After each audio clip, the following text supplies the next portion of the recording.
Hey everybody, my name's Grady Wrong with Andover Fire, a captain.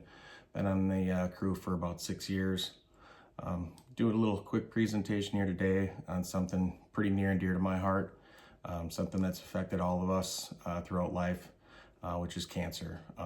Everybody's probably got somebody that they know or friends or family that have been affected by cancer, so it's a pretty big deal, and it's been a hot topic recently with the fire service and just doing different prevention type stuff. So did a little bit of research. The Firefighter Cancer Support Network's got some good research stuff out there. Read a few articles.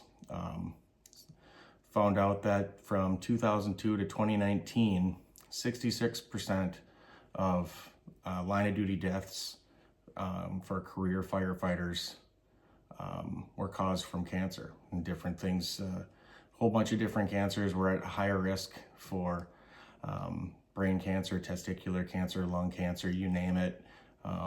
Firefighters are more prone to getting cancer than the general population. So some of the other websites, the NFPA said that firefighters are 68% or 2/3 at a higher risk to get cancer than the normal general population. Lots of statistics out there, lots of them are scary.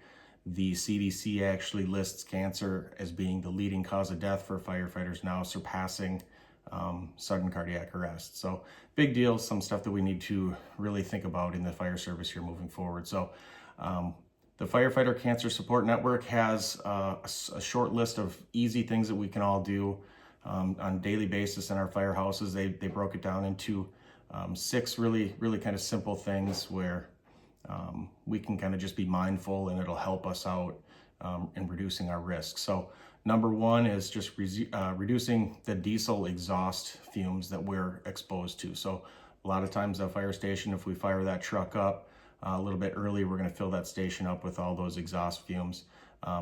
We want to make sure that we limit that. So if you are at an apartment where you've got the exhaust capturing systems, make sure you're using that when you're leaving and coming back to the stations.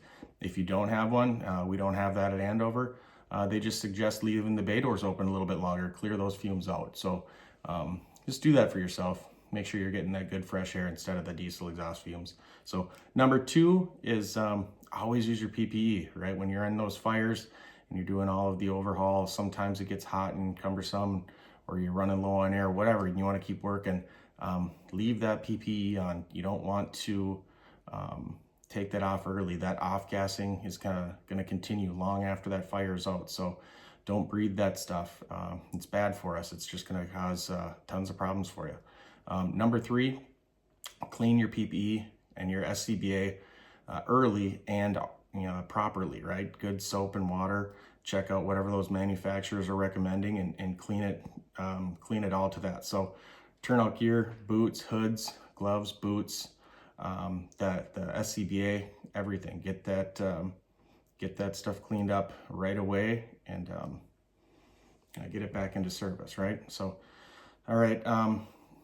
Number 4, control the contamination beyond the fire ground. So all of the hand tools and hoses and even the apparatus itself, make sure you get that stuff cleaned up, soap and water, as soon as you get back. Don't wait till the next day. Get that stuff cleaned up right away and get it back in service.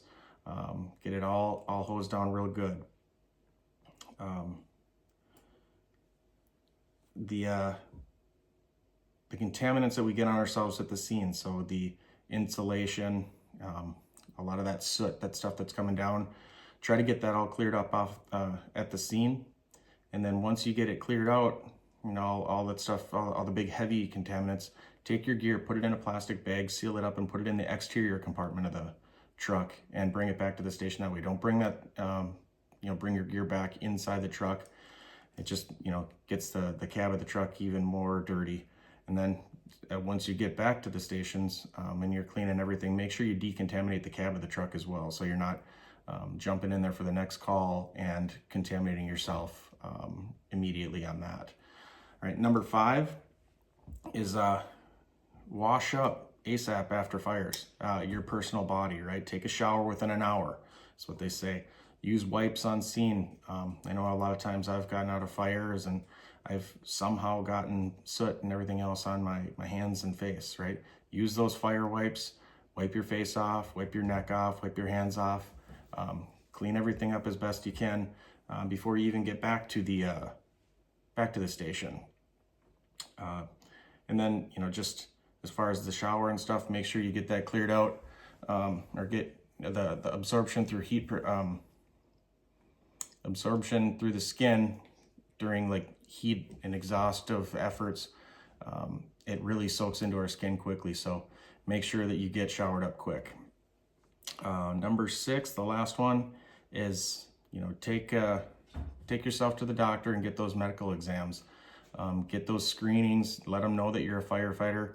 There's a lot of extra tests that they can run for us specifically to screen for different cancers that we're at a higher risk for, and that early detection is key for that. So we want to make sure that we're getting down there, and ask your fire chiefs if there's something you can do. If you don't have a yearly medical physical type program set up, I know that there's some stuff through the state that they can give you some aid to help get those things set up. I know we're doing that in Andover right now. We're trying to get some more inclusive testing going on with some different blood tests and things. So super easy, guys. We need to start looking at the cancer prevention stuff. There's some very simple things. Don't worry about the exhaust fumes, right? Get those out of the building as quick as you can. Keep those doors open. Use your PPE longer at the scenes. I know it's hot and we don't like to have it on all the time, but the old school method of, sucking some heat and some smoke in, being that smoke eater, it's not good for you. Clean up your PPE. You're not cool if you got the super dirty PPE anymore, right? It's starting to be frowned upon to be the dirty ones out there. So clean those helmets, clean that turnout gear, and then control all that cross-contamination in the trucks and on the tools. Wash your body up, take that shower within an hour, and then do the exams. All right. Thanks for listening. I'll talk to you guys later.